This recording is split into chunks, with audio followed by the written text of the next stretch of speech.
Welcome to CLAM's 20th anniversary and annual meeting. Hi, everybody. For being with us tonight. Bienvenidos al aniversario de CLAM, 20 años. Qué gusto tenerlos hoy. Gracias por estar con nosotros. Thank you for being here. Yeah. Lovely. We're up to 103 participants tonight. Isn't that incredible? Woo!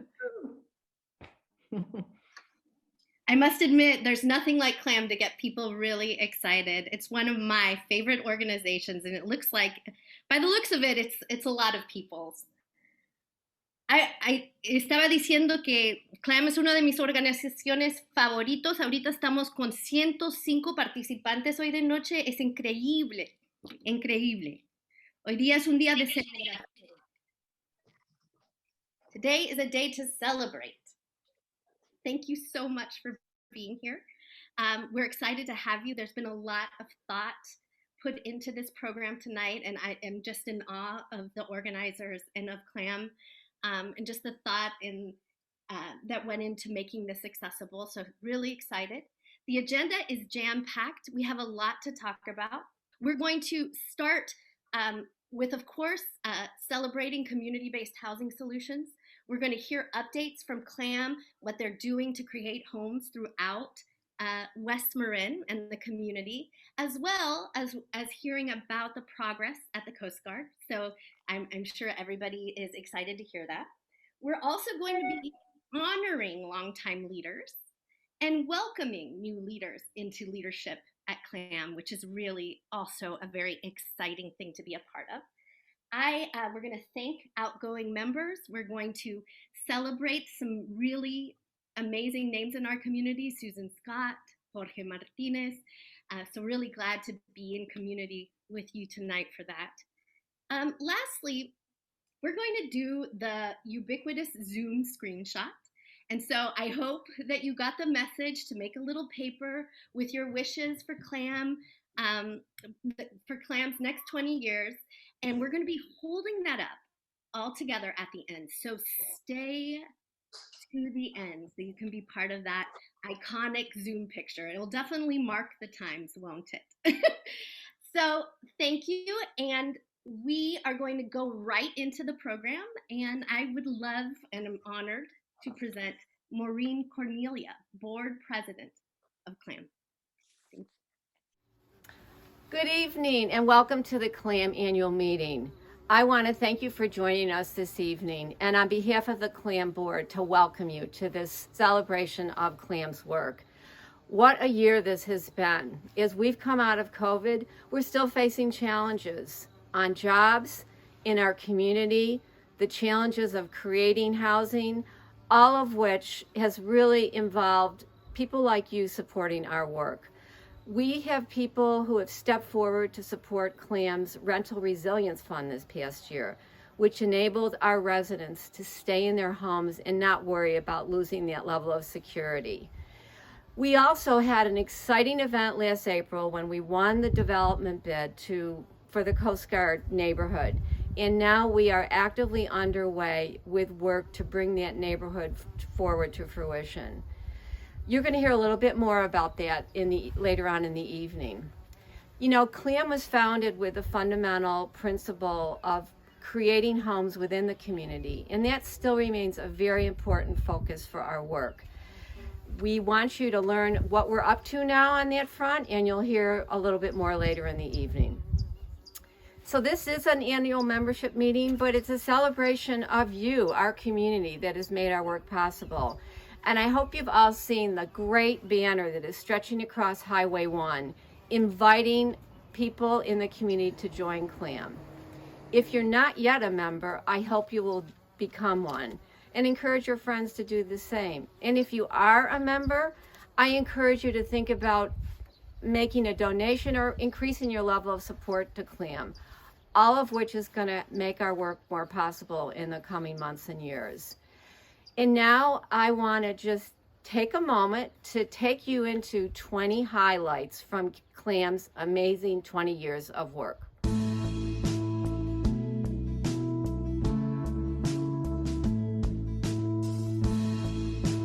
The people who founded CLAM started big. They didn't start small. They started with a big idea that they could create a new reality. A reality in which people who lived here would not be priced out and have to move away. A reality in which people who commuted to work here could actually live here. And they also had the big idea that they themselves, as members of the community, that the community itself could create this new reality. They set a vision, they crafted a plan, they began to work together. They worked together like a pulse, like a drumbeat, like a continuous song that we are all now a part of. We started with a membership campaign. I mean, which was to go out to the community and say, we're starting this, here's our idea. You know, we want to get some founding members. We had got, I think, 100 founding members in that first year. Well, that was conceived by a few people who were living in Point Reyes at the time. And one of those members, Penny Livingston Stark, got hold of the idea of community land trusts and thought this is an answer for affordable housing in West Marin. And people like Ellen Strauss, who'd founded MALT, was one of the advisors at that time and told us how long it would take to get a nonprofit together to do this, given her experience at MALT. So we're sitting in the old hayfield in Inverness, the place where the first seed of CLAM, the Affordable Housing Group of West Marin, was formed. On the big deck behind me, Carl, my father, Carl Munger, was here. He was instrumental in helping this to come to fruition.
And I look forward to seeing the county begin working with local partners on repurposing this property for the public benefit of affordable housing. I think all of you are going to need to stay together and stay engaged. We may have to do a little more advocacy, but this is going to happen.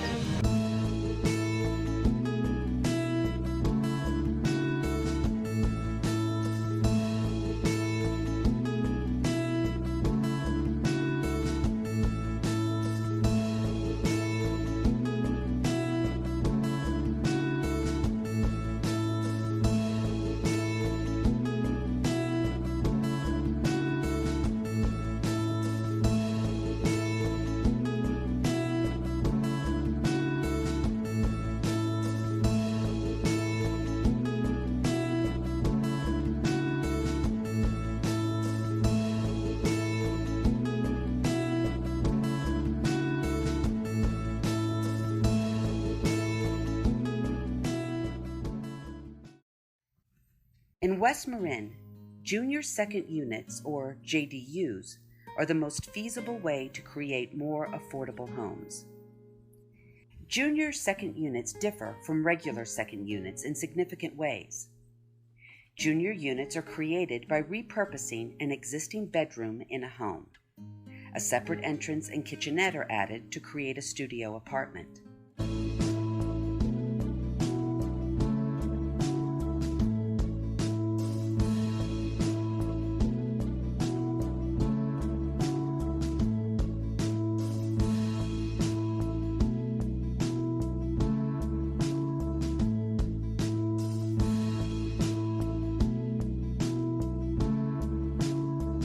I I'm a longtime CLAM member and volunteer.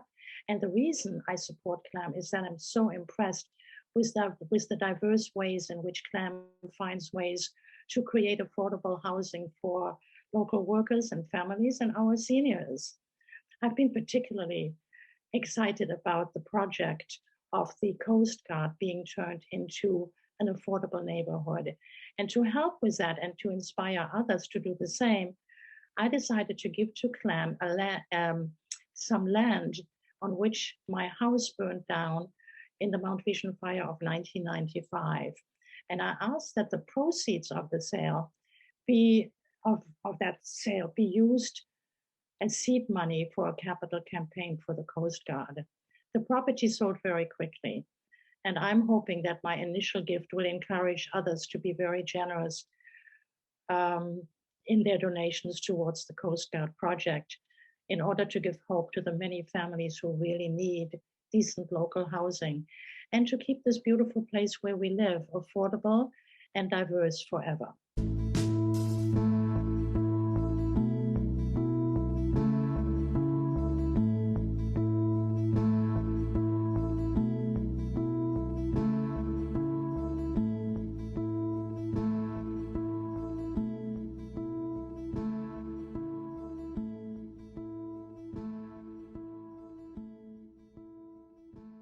At Point Reyes Station, the cost of housing has skyrocketed, partially from demand for short-term vacation rentals. And with most of the open land federally protected, working-class residents are being priced out of town. So it was a big deal when last night, the Marin County Board of Supervisors officially voted to purchase the land from the Coast Guard and give it to the town. So to have 36 townhouses that house multiple people, maybe 80 or 90 people, this is just huge for West Marin.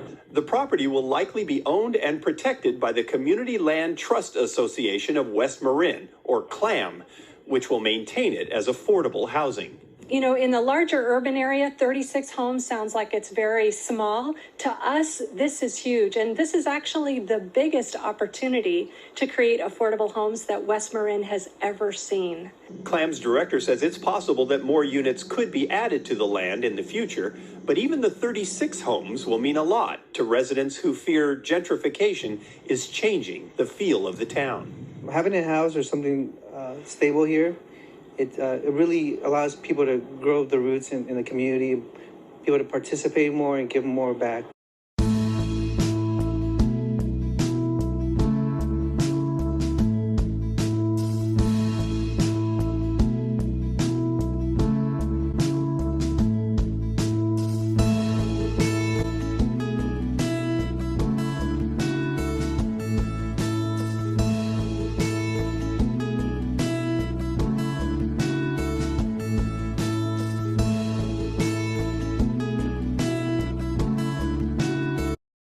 We have actually surpassed what we thought was possible over and over again.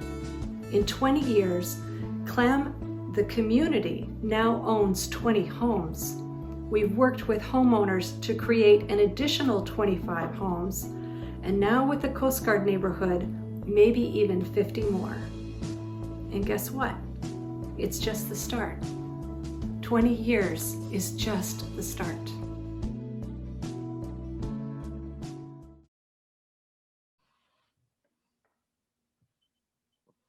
How many of you have the chills? How many of you saw people you loved and adored represented? The power of a group of committed community members and what they are able to do.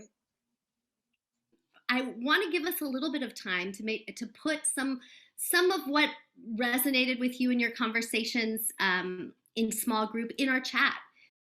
I can just say for me, it was seeing my daughter's godmother, who would have left community had CLAM not been there. So my daughter gets to grow up with her godmother, and that to me is one of those little pieces that makes a big difference. Thank you, CLAM. I love a few of these comments where somebody said, Ray says, remembering how people thought we were crazy in the beginning. Right? Oh my gosh. I love CLAM gets things done Very true. I think a lot of us have a lot to learn from CLAM. Absolutely.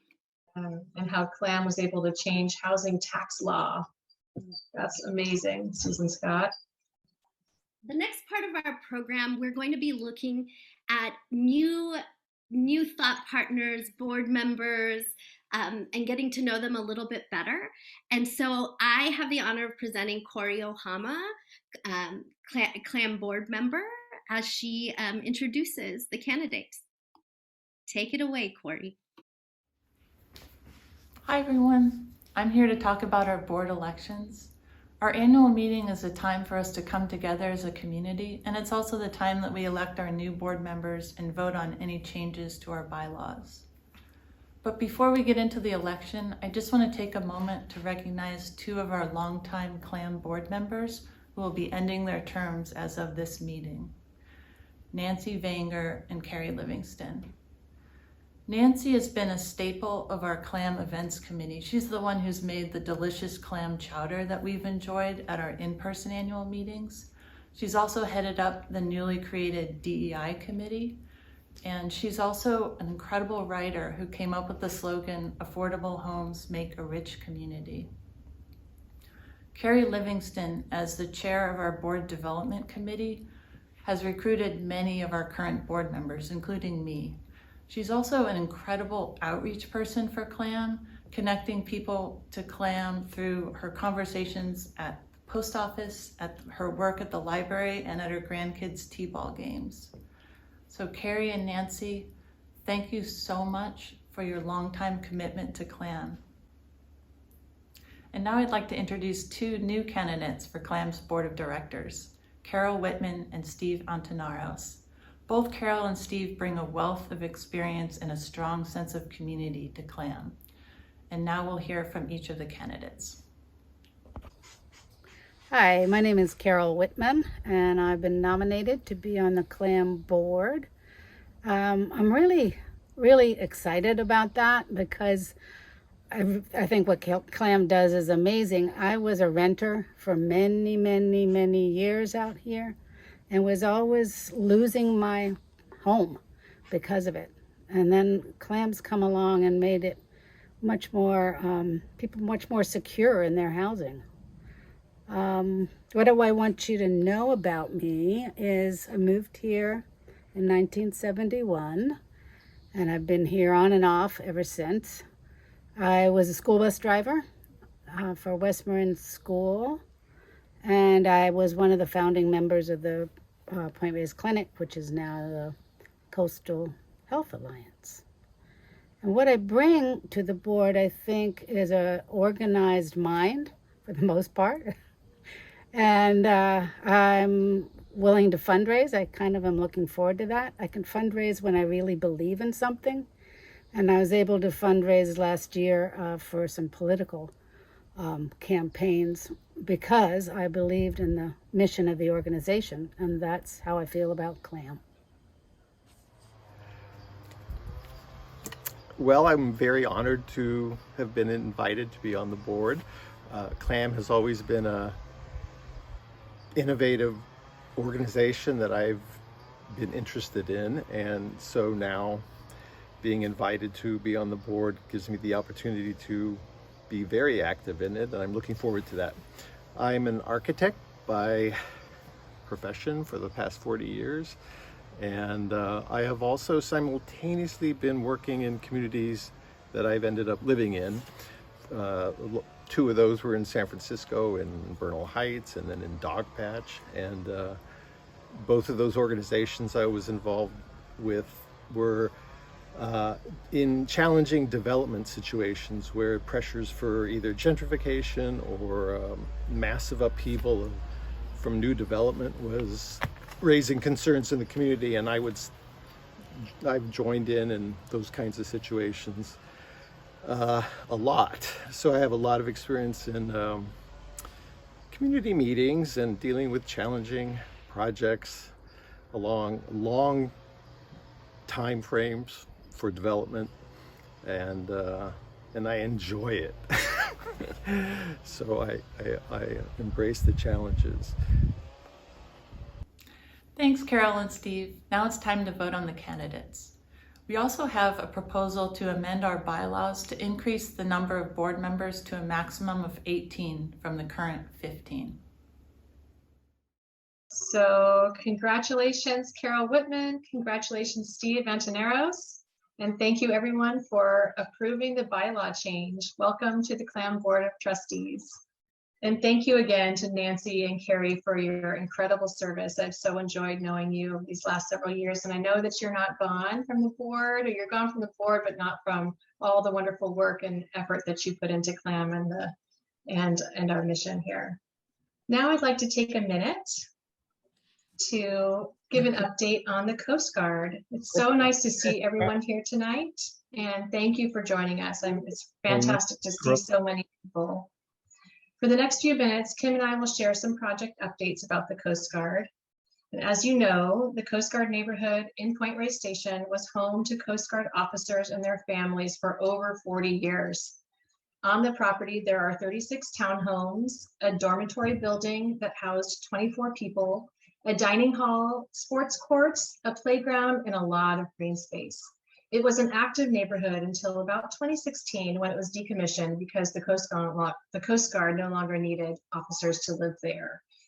So CLAM and our partner Eden Housing and our fantastic team of architects, engineers, and a general contractor, there's my cat, have been working hard to assess the conditions on the site to understand what's possible and also what's not possible. So two key pre-development factors that I'll talk about today are refurbishing the existing buildings and a holistic approach to water systems. There are many other factors that we're working through, but those are the big topics. So we aim to reuse the existing buildings. The 36 townhomes offer 2, 3, and 4 bedrooms and will be refurbished with the same type of housing. The dormitory building needs significant rehab, and so we're looking to repurpose that into smaller apartments, which will help include smaller households like seniors and others in the neighborhood. Altogether, by using those existing buildings, this neighborhood could provide about 50 affordable homes with rents that are affordable to folks that earn local wages. So over the last year, we've been evaluating the buildings to outline what's needed to dramatically improve their structural integrity and also their energy efficiency. And we plan to move all propane use off the property and convert the buildings to 100% electric, with building performance as close to net zero energy as we can. The other key issue we're working hard on is the development of a holistic plan for water management. So as you may know, the property sits on Lagunitas Creek. North Marin Water District maintains drinking water wells on the property, and we are in an increased level of drought. So amidst all this, the site also needs a wastewater system.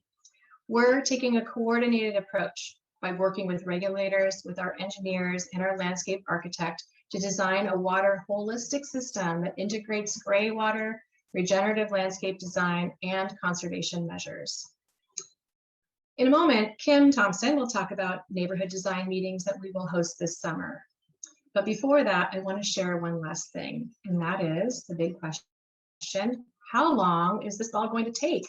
And the answer is, it will take several more years. We will have neighborhood design meetings this summer, as I mentioned, and after that, we will submit plans to Marin County for review and approval. Then we will raise money for the project through housing financing and community fundraising. Then the project will undergo rehab, and toward the end of that rehab, we will outreach to residents to submit applications. Folks will be able to move in sometime in 2024. So although the renewal process takes a really long time, I want everyone to understand that we are still pushing this process to move forward as fast as we can. Hi, everyone. Oh my gosh, we've come a long way together. As a community, we identified this neighborhood. We prevented it from being sold on the open market. We secured it. And now we recreate it. Now this community takes something empty and we get to breathe new life into it. The start of this will be the neighborhood design process this summer. This will involve 4 meetings meetings, which will all likely happen on the Coast Guard neighborhood site or somewhere nearby in Point Reyes. It depends on COVID. The first of those 4 meetings is a Spanish language pre-meeting, and that's going to be held on Sunday, June 27th.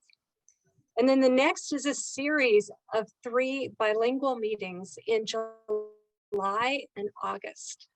We really hope that you can make time for all 3 meetings, and we'll show you the dates, because each of these meetings build on one another, and they give us a chance to learn together, to listen to one another, and to embrace this neighborhood as a community and weave together its new future.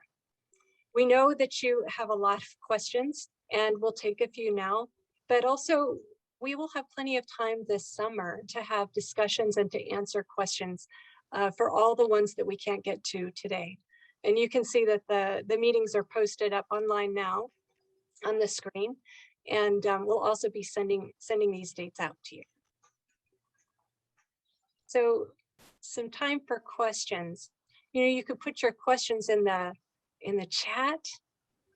I was curious. I know that when we were doing the affordable housing on the site above Toby's, we found that priority couldn't be given necessarily to locals because of the funding that the development was dependent on.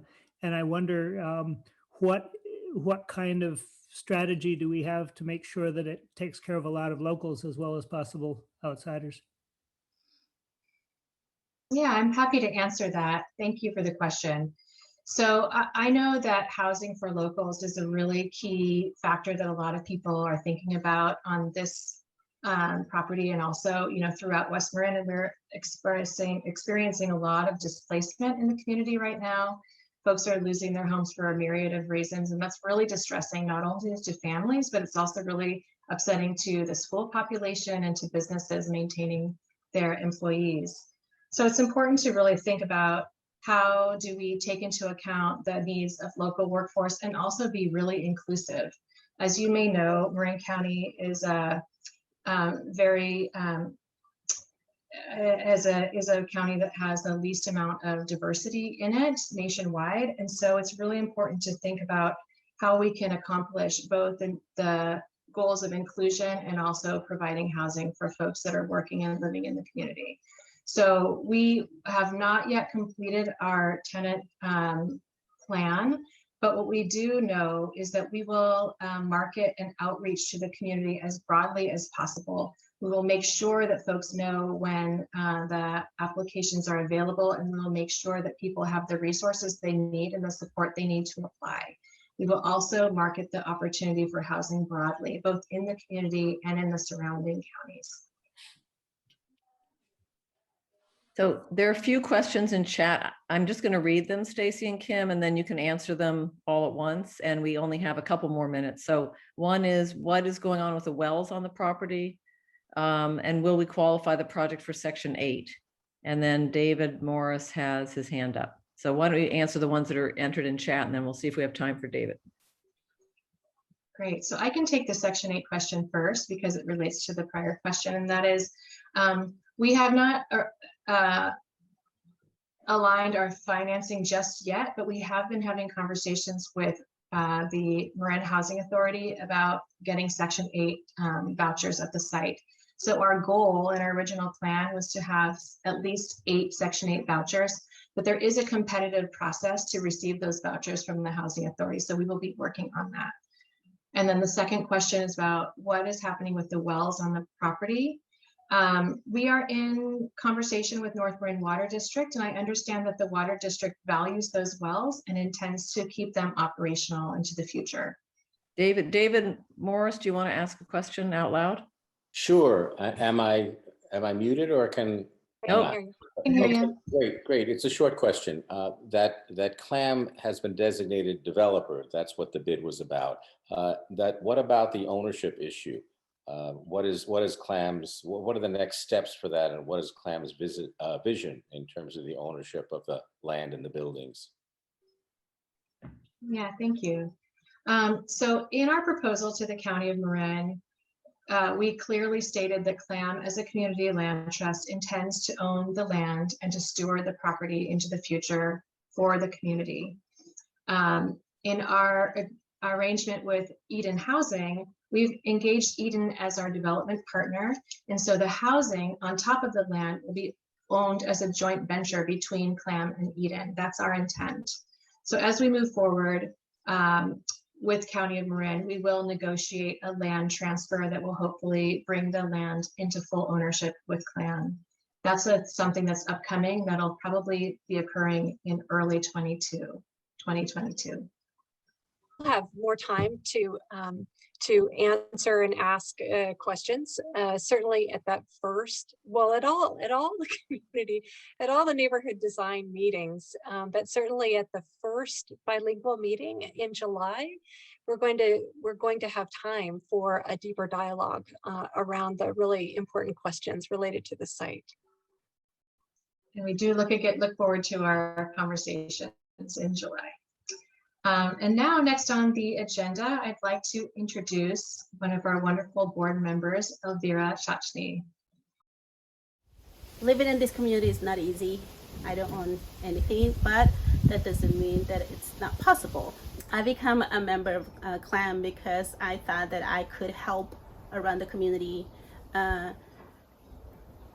This community has so much to give.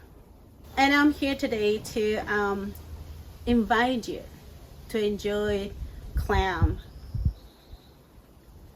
And if you're already a member, please help us to make our goal. And if you're not a member yet, please enjoy to CLAM and be one of our donors. Our donor is the most valuable in this community for CLAM to move forward along with the community and family.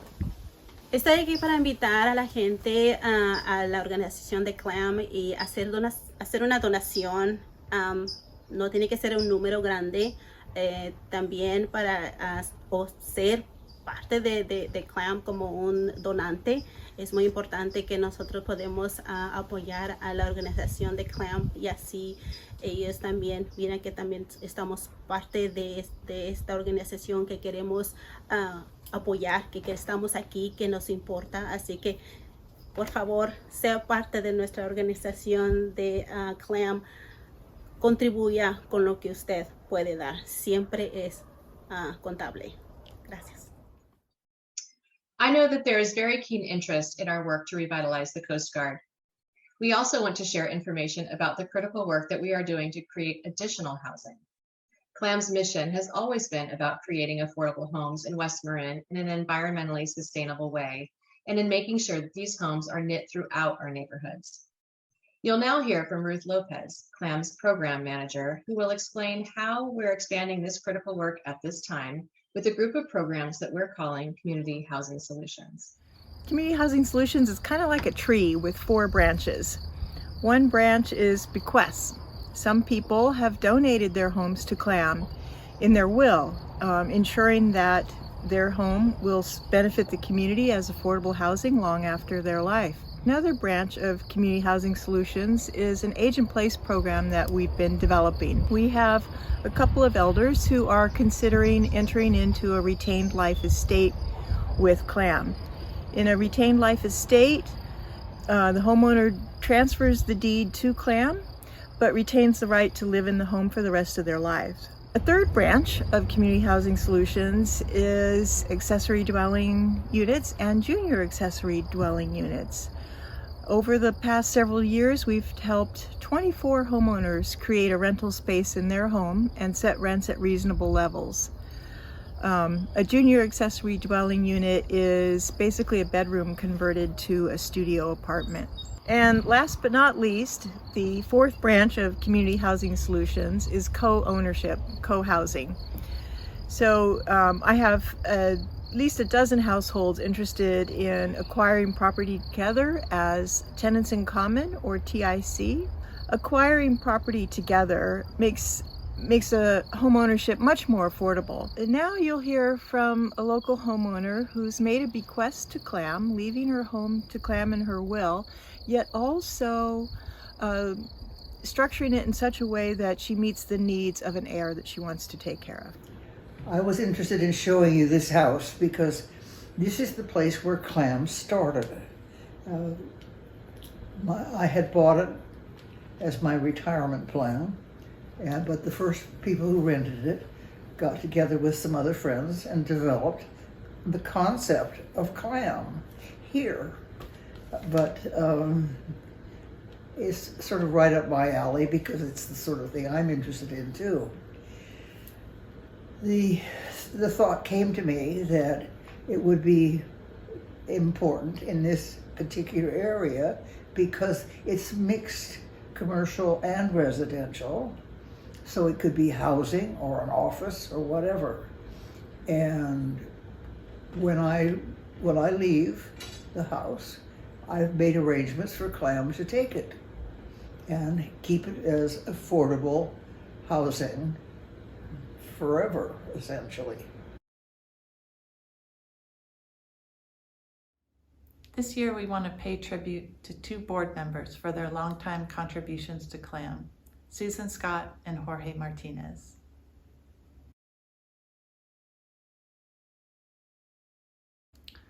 Jorge has been an incredible CLAM board member. His connections to the broader community and specifically the Latinx community are so strong, and he really forged some pathways just to create more equitable participation for all members of our community. And I'm just deeply grateful for the work that he's done. Jorge worked through the Latino Advisory Committee to organize community events that were specifically Latino focused. They were for Latino people to get together, to learn more about CLAM, and to talk about housing issues. And from that came more participation in CLAM, more direct advocacy with the county, a lot of support for the Coast Guard project. So he really was integral in helping the Latino community find pathways to become involved in CLAM's work. Yo conozco a Jorge desde que era un niño y él pienso que se empezó a involucrar después de la high school porque él hacía eventos antes de CLAM, hacía eventos para la comunidad, para recaudar fondos para alguna necesidad. Después yo fui al CLAM y allí lo miré a él y él estaba involucrado en eso. Él es el líder de la comunidad, pero él es muy sencillo, muy noble y pienso que es el líder perfecto para la comunidad latina. Jorge does live on our property, and we see him as just very close to a family member. Well, I just had the good fortune of watching Jorge, come into full blown ownership of the community as a young man in his family's housing, which I managed at the time, the oldest child of 6, but the only boy. I was always curious about what that dynamic was like, and what I've learned about Jorge over time is his just insatiable curiosity. He just loves finding out. And now that he lives with us, I understand now why he's able to bridge all of these aspects of our community.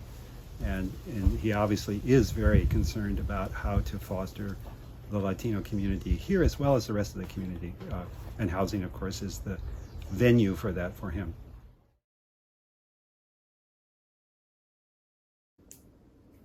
I still appreciate everything I've learned in working with Susan over all these years. Of course, being a beneficiary of the policies she's advocated for, but more importantly, for just her presence and consistent buoying force on the board. She offers so much insight, so much of a grounded authenticity that it's just remarkable.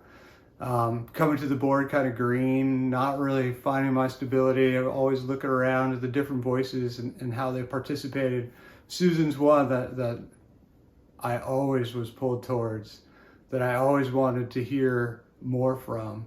And that, quite honestly, I think we can all count on for opening us up to new ways of looking at even the most challenging issues of equity and inclusion, and trying to do the right thing in this community through housing policy and affordability. I met Susan through CACLTN in the very first policy meeting I attended in December of 2018. And from that first meeting, I was struck by Susan's incredible intelligence and energy and vitality as a person, not just in her impressive knowledge about the law around CLTs and LEHCs, and her way of clearly articulating the purposes and policies at hand, but also in her incredible humor and power as a woman in such a male-dominated field, a doubly male-dominated field, both law and CLTs. And it was such a breath of fresh air for me as a woman to encounter a woman like Susan in the policy committee, who commanded such tremendous respect from her male colleagues and did it all with such a wry sense of humor and a generous and warm spirit. Susan is truly generous in a way that goes beyond her political commitments to housing and social justice, which of course are clearly so important to her.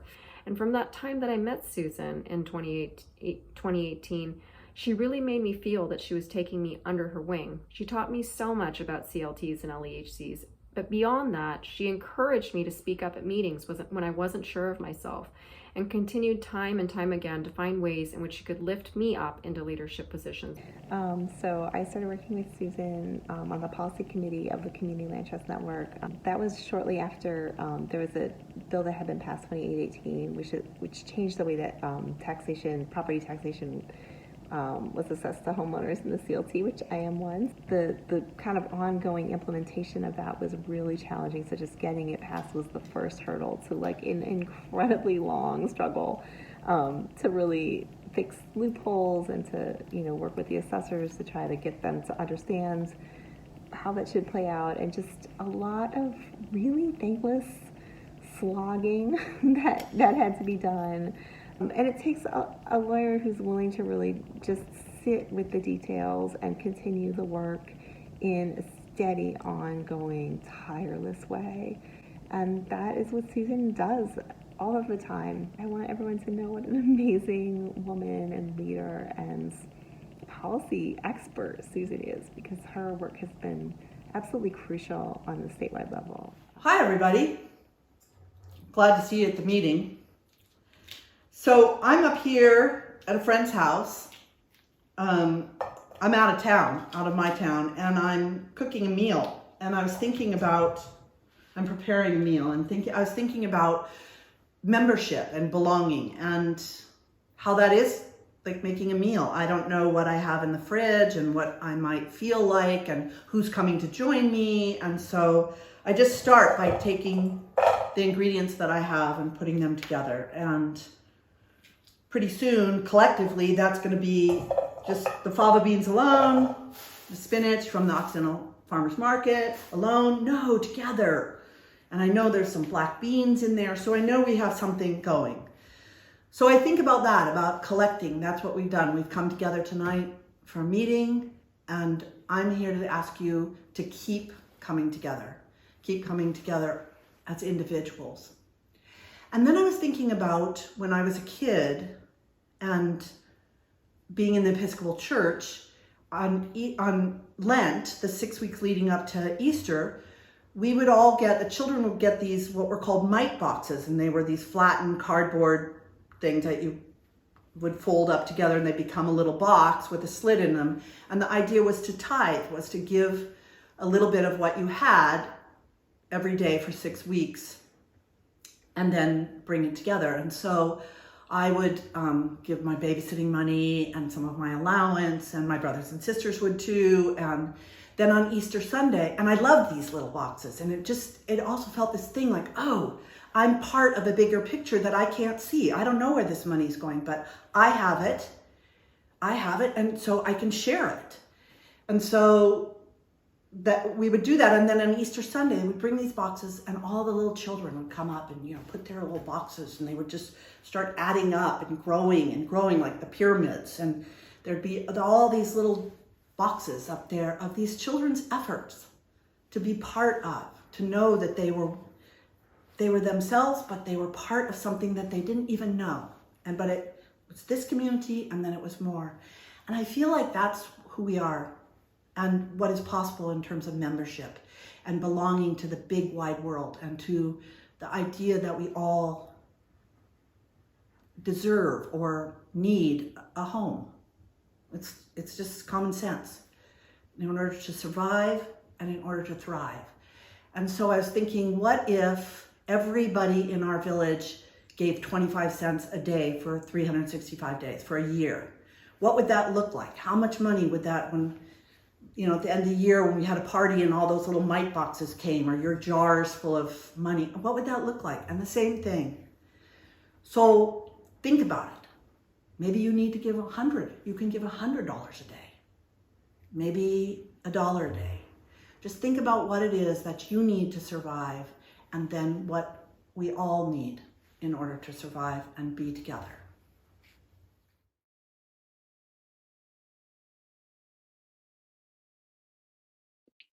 Well, if you're not going to donate after that, I don't know what it will take to donate. I know that that would convince the hardest of hearts. Thank you so much for everyone's participation in that and their work on that. But we have come to the time that we've all been waiting for, and this is the Zoom. So I hope that you have your signs ready. I hope they're near. I'm going to ask you, if you don't have your video on, to put your video on. We want to see those faces. We want to make sure we capture everyone here. See your comments on what your hopes and dreams for CLAM are, one wish you have for CLAM. We hope you made it short so it could stand out, but please, please, please put those up so that we can start, so that we can take this picture.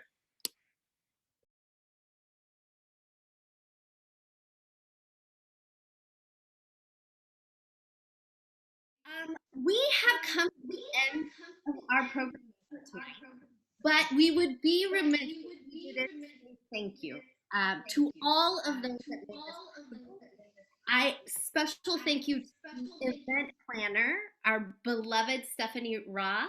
Stephanie, yay! To Nancy Otto, the event producer. Thank you, Nancy, for your hard work on this. To all the members of the celebration and planning committee, which include Maria Lisa Doran, Jorge Martinez, Yesenia Martinez, Eric Oldmixon, Jennifer Merrill, Mark Switzer, Kim Thompson. Thank you for organizing such a lovely and thoughtful event that is going to leave us all feeling proud to be a part of this organization. We are so grateful for you, CLAM. Happy, happy anniversary. 20 years more, please. And a big, big, big thank you to Maria Nigel, who really pulled this all together with her love and energy and just beauty. Thank you so much, Maria. Thank you. Really appreciate it. Thank you. Thank you, everybody. So great to see you all. Yay. 20 more years. Here we come. 20 more years.